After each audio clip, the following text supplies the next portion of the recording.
Hi, this is Rob Beardsley with Lone Star Capital, and today I wanted to share with you some thoughts about construction draws and how the speed of those construction draws can impact your returns and the implications on your partnership structure and how much float or cash that you need to have to be able to float those periods in between the construction draws.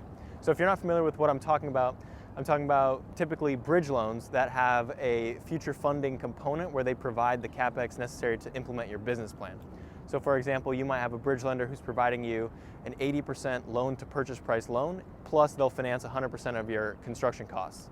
And that $2 million construction budget, let's say, that they're going to provide is not just going to come up as a lump sum at closing. Instead, the lender's going to establish that reserve and then disperse funds from that construction reserve account as work is completed. There's some other nuances where the lender may be willing to issue a two-party check. So if you're hiring a general contractor to perform the work, they can issue that two-party check to you or the borrowing entity as well as to the contractor, and then you can pay with that check directly to the contractor, so you're actually not coming out of pocket for the work. So in the worst case scenario, right, you're gonna have, let's say, $100,000 of work in a given month, and you might have to put all that out as your personal cash outlay or the property entity as cash outlay, and then wait to submit that draw request to the lender and then have it funded back to you. And there might be a week, 2 weeks, or even 2 months before you get that reimbursement. So if all you have is that $100,000 to manage your construction process because you're relying on the lender, what that might do is it might create cash flow timing issues or shortfalls, because if you're waiting on that draw to come back and it's taking an extra month, you might not be able to get started on future projects, or you might be running low on operating cash flow altogether.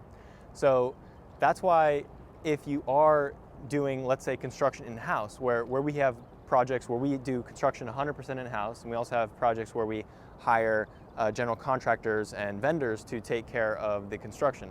So in the instance where we're doing all the construction in-house, having that draw process be a long process is very cash flow intensive, and it requires an expansion of our working capital, right? Whereas we could maybe get away with $100,000 of working capital and get the construction project done, we might need $300,000 or $500,000 working capital to be able to float the in-between from getting the draw requests in and then getting them funded.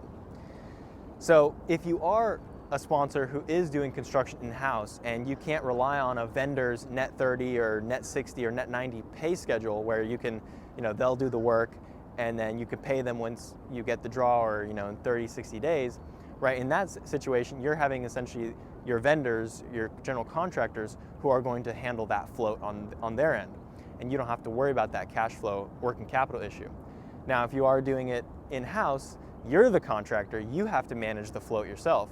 So, and there's a couple ways to go. Obviously, like I mentioned, you can simply just raise more cash and have more working capital on hand to be able to handle that process like I mentioned.